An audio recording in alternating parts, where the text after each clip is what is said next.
আপনারা মরে যান তো সবাই, বেঁচে থাকতে থাকতে সবাই মরে যান, কথা বুঝতে পারছেন? বেঁচে আছেন সবাই মরে যান। যদি বলেন হুজুর কিচ্ছু বুঝতে পারি না, তাহলে বুঝিয়ে দিচ্ছি। দেখেন ভাইজান আমার বাবাদিরা, একটা পাখি ছিল পিঞ্জারায়, ওয়াজ মুখস্থ করে এলেন। এখন পাখি মালিকের বলেছে আপনি বাইরে যাচ্ছেন, আমার জন্য কিছু আনা লাগবে না, আপনি একটুখানি বাইরে গিয়ে আমার জাতের সঙ্গে যদি দেখা হয়, আমি যে তোতা পাখি, আমার মতো পাখির সঙ্গে যদি দেখা হয়, আপনি একটু বলবেন ওই পাখির কাছে, ও তোতা পাখির দল, তোরা বল তোর আগে জাত ভাই আমার কারাঘরে বন্দি আছে, কি করলে নাজাত পেতে পারে? বাদশা গিয়ে যে জিজ্ঞাসা করেছে, আর তোতা পাখিরা শুনে সবাই পালিয়েছে, আর একটা পাখি আচারকে এসে বাদশার পায়ের কাছে পড়ে মারা গেছে। বাদশা তখন নিজের গালে নিজের চড় মেরেছে, মেরে বলছে যে অন্যায় আমি এখন করেছি, এ অন্যায় আর আমি বাড়িতে গিয়ে করব না, আমার পাখি শুনে যদি ফের মরে যায়। বলে তোতা পাখির ঘরে আর যায় না, আর কিচ্ছু বলে না। হঠাৎ করে একদিন তোতার ঘরে যাওয়ার পরে তোতা বলছে, বাদশা জাহাপানা, কই আমার জাত ভাইয়ের সঙ্গে দেখা হয়নি? বলছে হয়েছে, কিন্তু তোর ভালোবাসে। বলছে কারণ? বলছে কারণ হলো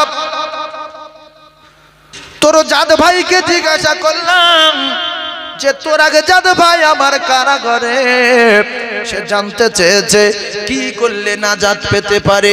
ও তো তারে কোনো উত্তর দিল না, সবাই পালিয়ে গেল। আর উড়ন্ত পাখির ভিতরে একটা পাখি এসে আমার পায়ের কাছে পড়ে মারা গেল। এজন্য আমি তোর তোতার কথা বলি না। তোতা বলছে বাদশা মারা গেছে? বলে হ্যাঁ। চিন্তা করতে করতে পিঞ্জারার তোতাটা মারা গেল। বাদশা আবার নিজের গলে নিজে চড় মেরে বলল, হায় রে হায়, আমি বলবো না বললাম, কেন বললাম? আবার আমার পিঞ্জারার তোতাটা মারা গেল। অবশেষে ওই তোতা পাখিকে আর পিঞ্জারায় রাখা যাবে না, পচে দুর্গন্ধ বার হবে। তাই পিঞ্জারার দরজাখানা খুলে ঠ্যাং দুখানা ধরে যখন দিল ছুঁড়ে, পাখি গেল উড়ে। বলুন সুবহানাল্লাহ। এই বাদশা পাগলা হয়ে যাবে না? যাবে না? যে কি কল, হ্যাঁ? বাদশা জাহাপনা বলছে উড়ে গিয়ে দুতলার ছাদে বসে আছে বাদশার তোতা পাখি। বলছে তোতা এ কি হলো? তোতা বলছে বাদশা নাজাত পাওয়া গেল। বলছে কেমন করে হলো?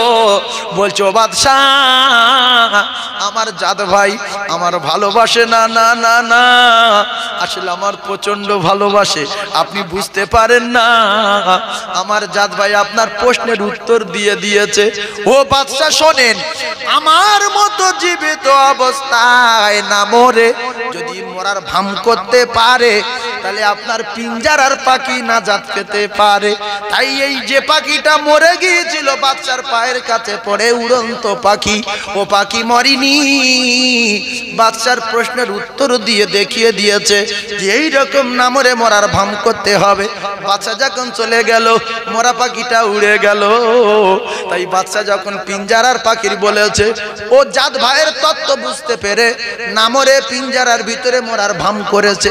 তাই যখন মরার ভাম করেছে, বাদশা তখন পিঞ্জারার দরজাখানা খুলে ঠ্যাং দুখানা ধরে যখন দিল ছুঁড়ে, পাখি গেল উড়ে।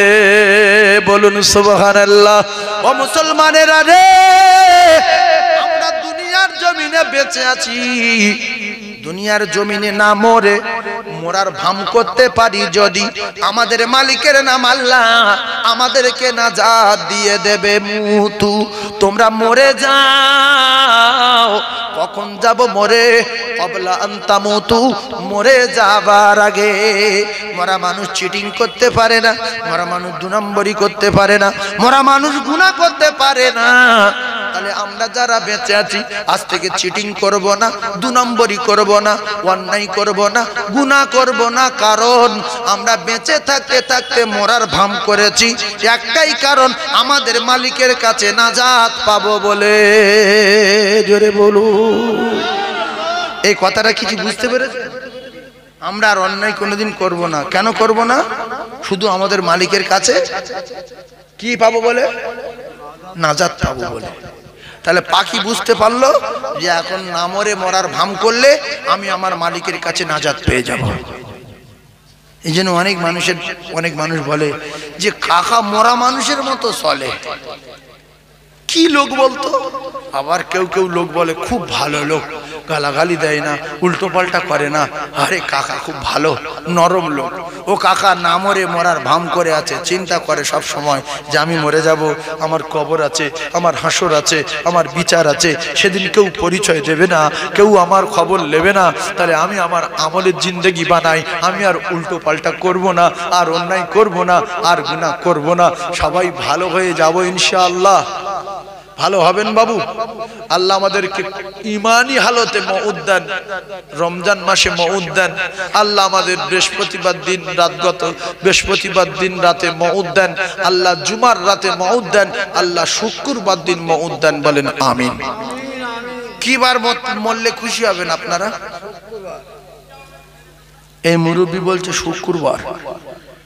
আলহামদুলিল্লাহ, খুব ভালো নিয়ত।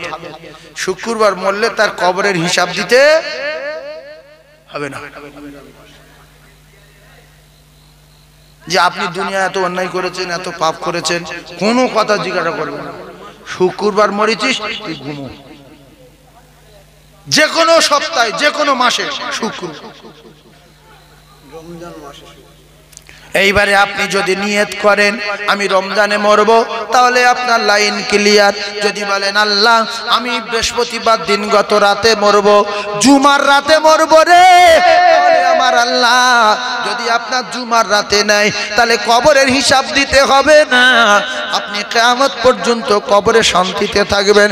ওই কবরে আযাব নাই, গজব নাই রে ওই কবরে। ও মুসলমানেরা, ও যুবকেরা, জনেরা, এই বৃহস্পতিবার যদি রাতে মরেন, বৃহস্পতিবার দিন গত রাতে মরেন, শুক্রবার দিন গত রাতে মরেন, রমজান মাস টোটালে রমজান মাসের ভিতরে একদিন মরেন, তার কবরের হিসাব নাই, তার কবরে মুনকির নেকির ফেরেশতা নাই। কিয়ামতের দিন যা হবে হবে। তাই আমি আপনাদেরকে জানিয়ে দিলাম, এই রাতে মরার জন্য, এই দিনে মরার জন্য, ওই মাসে মরার জন্য প্রত্যেক দিন আল্লাহর ঘরে এসে আল্লাহর কাছে দাবি করার দরকার আছে না নাই? যে আল্লাহ আমার কোনো দাবি নাই, এই দাবি আমি কঠিন পাপী, আমি কবরে হিসাব দিতে পারবো না, কবরে চাপ সহ্য করতে পারবো না, কবরে সাপ সহ্য করতে পারবো না, কবরে আগুন সহ্য করতে পারবো না। হায় আল্লাহ, ফেরেশতাদের প্রশ্নের জবাব দিতে পারবো না। আপনি আমার বৃহস্পতিবার দিন গত রাতে মউত দেন, নাই শুক্রবারে মউত দেন। আল্লাহ যদি মউত দেয় জীবন ধন্য হয়ে যাবে রে।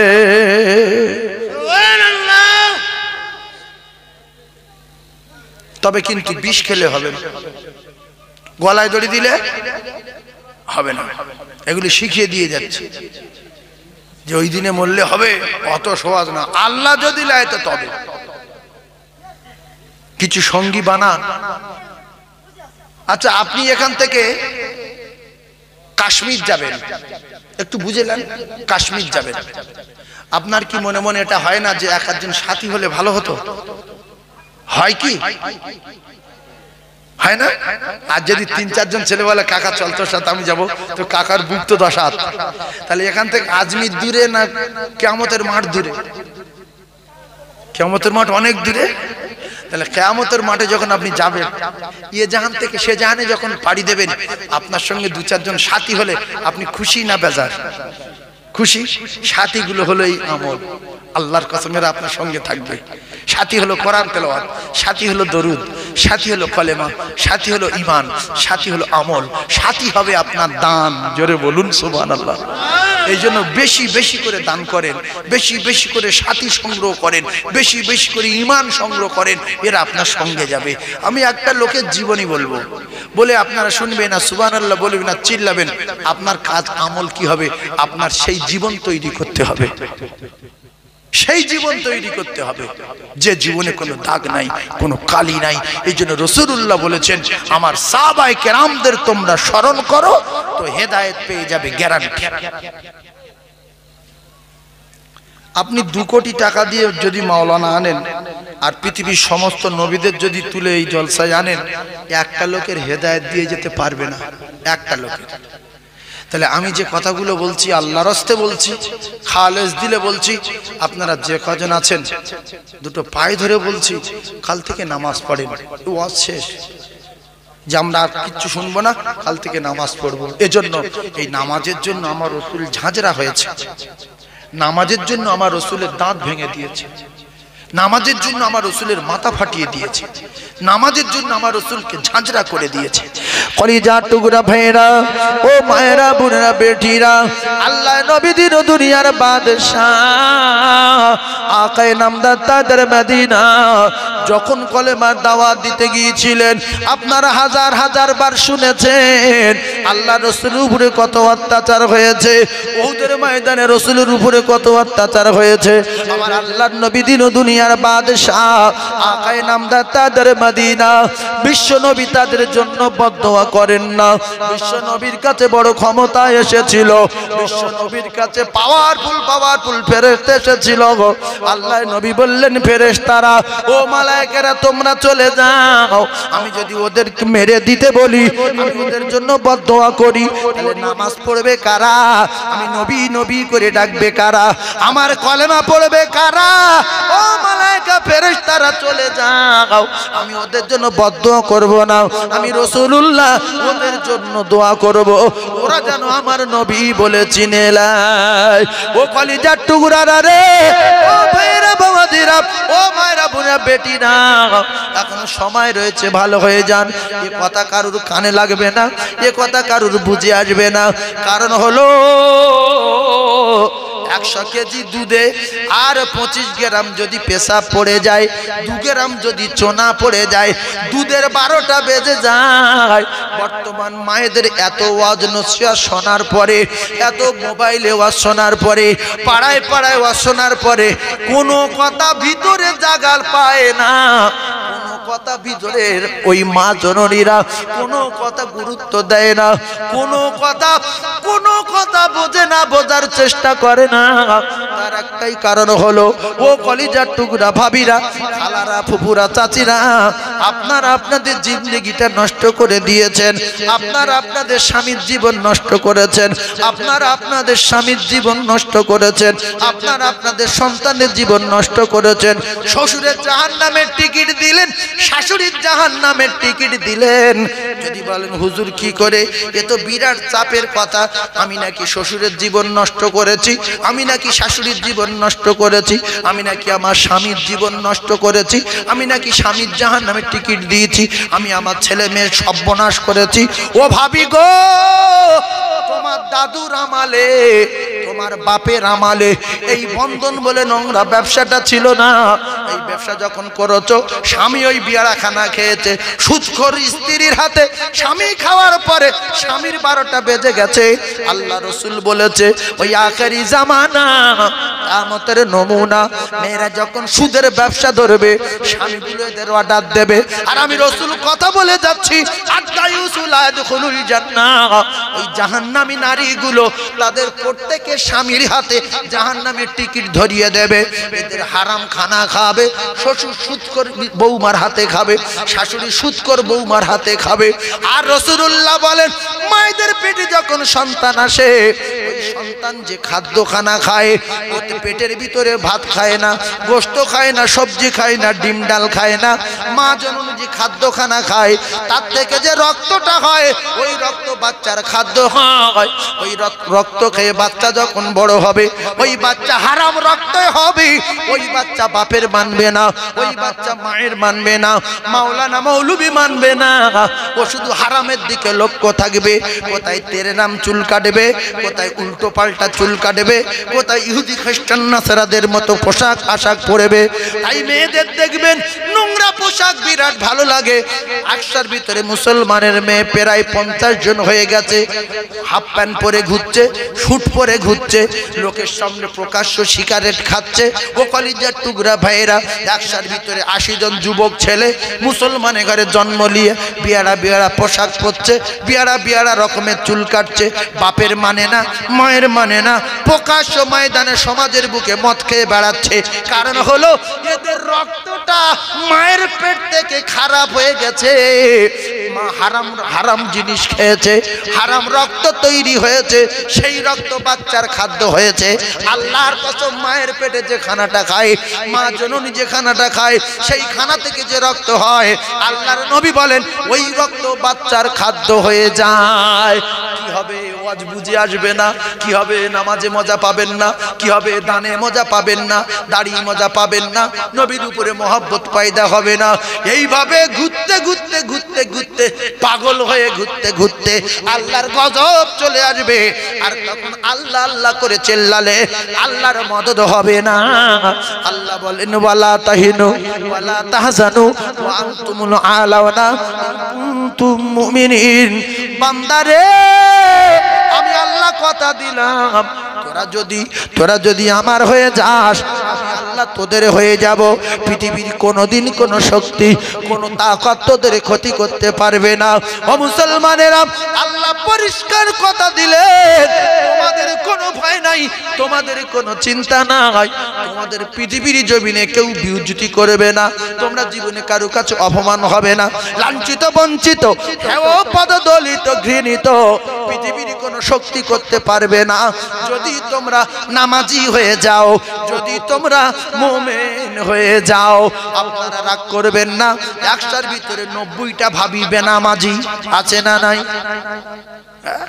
90টা মেয়ে ছেলে বেনামাজি, 90টা পুরুষ বেনামাজি। এদের কেন আল্লাহ বাঁচাবে? কি হয়েছে? আল্লাহ কি আমাদের কাছ থেকে ভাড়া নিচ্ছে? কথা বলেন। এই যে আল্লাহ দুনিয়া বাস করছি, ভাড়া চেয়েছে? এই রাত কারুর বাপের? আল্লাহ বলছে তুলুজুল লাইলা ফিন নাহার, রাত আমার। অতুলুজুন নাহারা ফিল লাইল, আমি আল্লাহ রাতের মধ্যে দিনকে বাইর করি, দিনের মধ্যে রাতকে বাইর করি। এ রাত দিন কার? আল্লাহ। আল্লাহ বলছে রাতে ঘুমা, দিনের বেলা আমার লাইটে চলাফেরা কর, ভাড়া লাগবে না। আজান দেবে, মসজিদে চলে যাবি, আরো কি নিবি আমার কাছে বলবি। তাহলে জিনিসটা ভালো না খারাপ? জোরে বলেন, ভালো না খারাপ? ওয়াজ শুনলে কিচ্ছু হবে না, আল্লাহর কসম আমল করতে হবে, কিচ্ছু হবে না, বেকার বসে থাকা হবে। এত ওয়াজ হচ্ছে ভাঁড়ের বুকে, তাহলে নামাজি ভাড়ার দরকার ছিল না? ছিল না? বাড়ছে না কেন? তার কেটে গেছে। যে তারে ওয়াজ দাঁড়ায়, যে গোশতের টুকরোটায় ওয়াজ ধরে, সেটার নাম কলব। সেটাকে আমরা নোংরা করে দিয়েছি, কালিমা মাখিয়ে দিয়েছি, কয়লা ফেলে দিয়েছি, কয়লা করে দিয়েছি, জং ধরিয়ে দিয়েছি, ওতে আর কিছু দাঁড়াচ্ছে না। জলসায় যতক্ষণ জলসা শোনে ততক্ষণ কোনো রকমে ভালো লাগে, আর বাইরে গেলে সব ভুলে যায়। যেই বিয়ারা সেই বিয়ারা, যেই বেনামাজি সেই বেনামাজি। আল্লাহ যদি আমাদের আজকে রাতে মৃত্যু না দেয়, আমি দোয়া করব আল্লাহ তার মৃত্যুর আগে মদিনা দেখাবে। আগামীকাল সকাল হলে নিয়ত করতে পারবেন যে আমরা সবাই নামাজ পড়বো ইনশাআল্লাহ। নিয়ত করেন, পড়ার দরকার নেই, নিয়ত করেন নামাজ সবাই পড়বো ইনশাআল্লাহ। কে কে পড়বেন একটু হাত তুলে দেখান। যদি হাত না তোলেন, বিচার আল্লাহর দরবারে। হাত তোলেন, নারে তাকবীর। আর জোরে বলেন নারে তাকবীর, নারে তাকবীর। আল কোরআনের আলো, আল হাদিসের আলো, নারে তাকবীর। একটু জোরে জোরে জোরে লা ইলাহা, জোরে বলেন লা ইলাহা, লা ইলাহা ইল্লাল্লাহু মুহাম্মাদুর রাসূলুল্লাহ। বলেন না হাসবি রব্বি জাল্লাল্লাহ মা ফি কলবি গায়রুল্লাহ নূর মুহাম্মদ সাল্লাল্লাহু লা ইলাহা। কলেমাটা জোরে বলেন, লা ইলাহা, লা ইলাহা ইল্লাল্লাহু মুহাম্মাদুর রাসূলুল্লাহ। আল্লাহুম্মা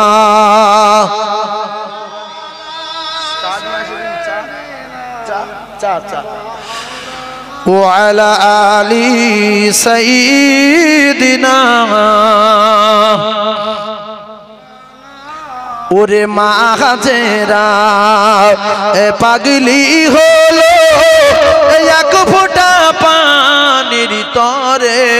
মাহাজেরা পাগলি হলো এক ফোঁটা পানির তরে আর সাফা মারোয়া ছুটতে থাকে এ পিপাসা মিটবে কি করে এক ফোঁটা ওই এ পানির তরে কলিজা হাজরার জ্বলে যায় আমার নূরের নবীর ওসিলাতে আবে জমজম জারি হয় আল্লাহুম্মা জোরে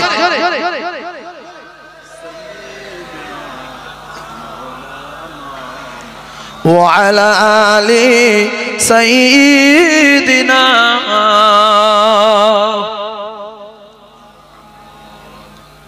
আমরা যারা বসে আছি যে কজন একজন বলতে পারবেন যে আমি আমার নবীর জীবনের চেয়ে বেশি ভালোবাসি কেউ আছেন কি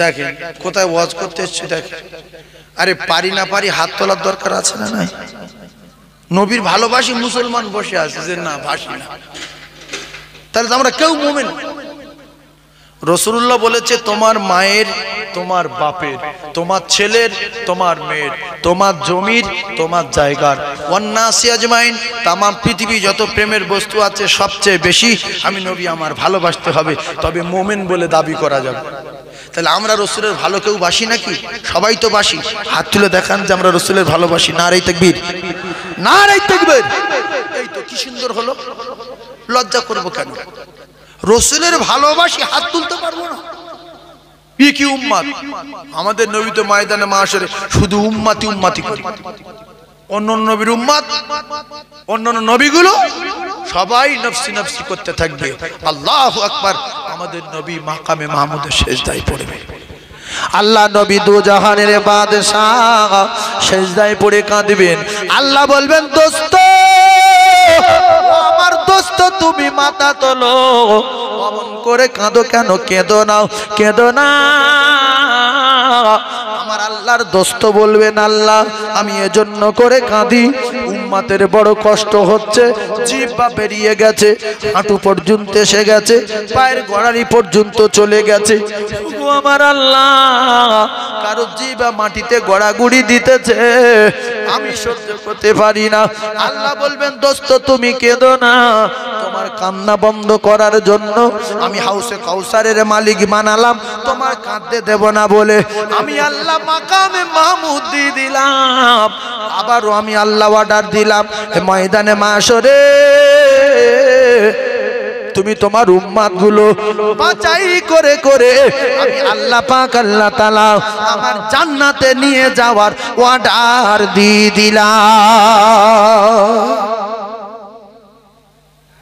মা আয়েশা বললেন ইয়া রাসূলুল্লাহ আপনি আপনার উম্মত গুলো চিনবেন কি করে আল্লাহ রাসূল বলে আয়েশা আমার উম্মত যারা হবে 5 ওয়াক্ত নামাজি হবে আর তারা ময়দানে মাশরে আমি তাদের চিনবো কি করে যারা নামাজি হবে তাদের কপাল থেকে একটা নূরের রোশনি জারি হবে আর আমি রাসূল দেখব কপাল আলো যার নসিব ভালো হবে তার যার কপাল হবে কালো তার 12টা বেজে গেল কপাল আলো করার জন্য নামাজ ছাড়া কপাল আলো করার কোনো কায়দা নাই তাই দুটো পায়ে ধরে বলি বাপ নামাজের ওয়াজ শুনলে অনেক মানুষ রেগে যায় নামাজ ছাড়া আর কি কোনো ওয়াজ নাই নামাজ ছাড়া জান্নাতে যাবার কোনো কায়দা নাই এজন্য আল্লাহর কোরআনে একবার না দুবার না বারবার করে বলা হয়েছে ওয়াকিমুস সালাত ওয়াকিমুস সালাত ওয়াকিমুস সালাত নামাজ নামাজ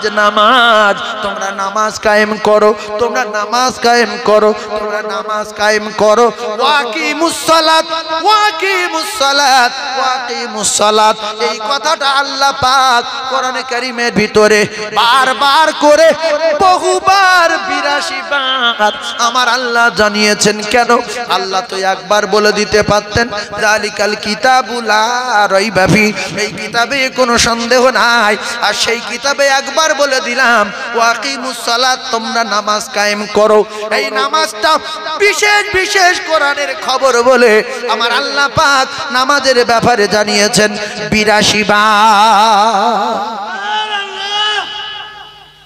82 বার। আমার কলিজার টুকরা মুমিন, সেজন্য আমি প্রথমবার বলেছি ঈমান নিয়ে যদি যেতে পারি, ঈমানদার যদি একটা থাকে, কিয়ামত পর্যন্ত আল্লাহ এই পৃথিবীর জমি রাখবে ততদিন, ঈমানদার থাকবে যতদিন। আল্লাহ কিয়ামত করে দেবে না, কিয়ামত ঘটিয়ে দেবে না, কিয়ামত সংঘটিত করবে না। আর যদি মুমিন না থাকে তাহলে পৃথিবী লয় হয়ে যাবে। ইজা সামাউন ফাতারাত, আল্লাহ পাক আসমান ভেঙে জমিনে ফেলে দেবে। তাহলে আমরা গজব চাই না শান্তি চাই? শান্তি চাই। শান্তি কোথায়? গ্রামে না মসজিদে? কথা বলেন। তাহলে সবাই মসজিদে যাই, যাব সবাই ইনশাআল্লাহ। আল্লাহ আমাদের কবুল করুন। সকলে বলুন আল্লাহুম্মা আমিন। আরো জোরে বলুন আল্লাহুম্মা আমিন। কবে তুমি হায় ডাক দিবে মোরে তোমারি আদর কোলে, তোমারি বক্ষেতে ঘুমায়ে পড়িব বিশ্বের মায়া ভুলে। হায়াত যেদিন ফুরায়ে যাবে মিটিবে সকল আশা, প্রাণ পাখি মোর উড়িয়া যাবে শূন্য রবে খাঁচা। আয় আয় বলে ডাকলে আমার আর কব না কথা, আর মুখখানা মোর বন্ধ হবে, নড়বে না চোখের পাতা। কবে তুমি হায় ডাক দিবে মোরে তোমারি আদর কোলে, তোমারি বক্ষেতে ঘুমায়ে পড়িব বিশ্বের মায়া ভুলে। হায়াত যেদিন ফুরায়ে যাবে মিটিবে সকল আশা, প্রাণ পাখি মোর উড়িয়া যাবে শূন্য রবে খাঁচা। আয় আয় বলে ডাকলে আমার আর কব না কথা, মুখখানা মোর বন্ধ হবে, নড়বে না চোখের পাতা। অতি আদরের নবীজিকে তুমি পড়ায়েছো মোর ঘুম, হাসান হুসাইন কেঁদেছিল তারা নিরালায় নিঝুম। ও মুসলমানেরা রে, কোথায় প্যারিস করা বাড়ি, কোথায় এসি লাগানো গাড়ি, কোথায় পুট্টি করা বাড়ি, এমন একটা কবরে আপনার রেখে আসা হবে।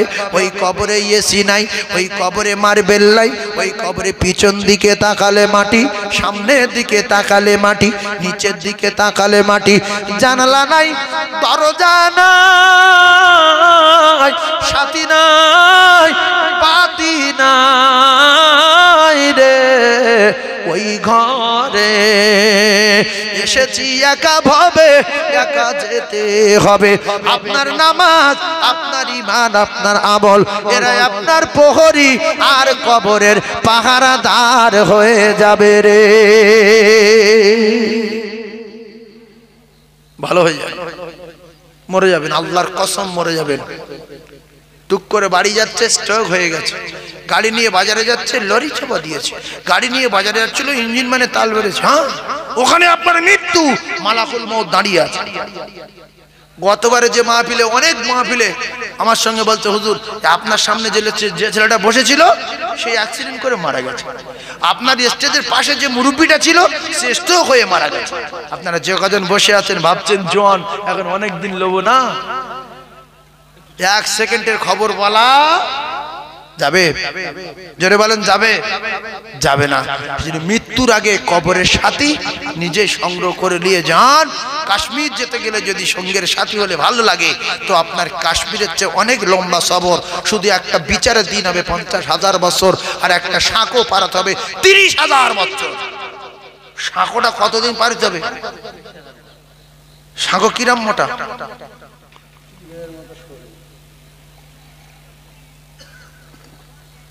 মুরব্বি বলছে চুলের মতো সরু।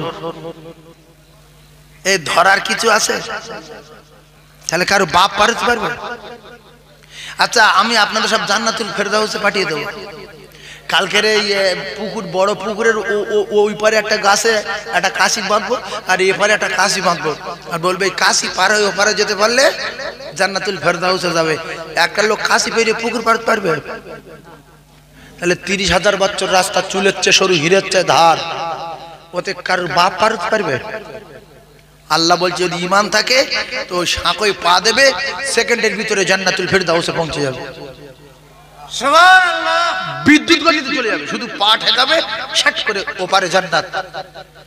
পুলসিরাত পার হলে কি জান্নাত। কারো বাপ পার হতে পারবে না। এমনি যে বাঁশের সাঁকো, ফের ধরার কল আছে, দুটার লোক বলে আমি পারবো না, আমি পারবো না, আমি যেতে পারবো না, 14 জন ধরে পার করছে। আসে না, 14 জন ধরে পার করছে, আমি পারবো না, আমি দেখিনি। ফুলসিরাত পার হতে হবে, ঈমান ছাড়া পার হওয়া যাবে না। গ্রামের সাঁকোয় 4-5 জন ধরে পার করবে, আর ফুলসিরাত পার হওয়ার সময় আপনার নামাজ, রোজা, ঈমান, আমল, দানগুলো আপনার ধরবে, নড়িনি ঠেলে সোজা জান্নাতে চলে যাবে। জোরে বলুন সুবহানাল্লাহ, আরো জোরে বলুন সুবহানাল্লাহ। একটাই কথা বলছি, প্রথম বলেছিলাম ঈমানের দরকার। এই যেগুলো বললাম এইগুলো করলে ঈমান মজবুত হবে, আর এই গিন্নি ফিনিগুলো উল্টো পাল্টা করে তাহলে ঈমান নষ্ট হয়ে যাবে।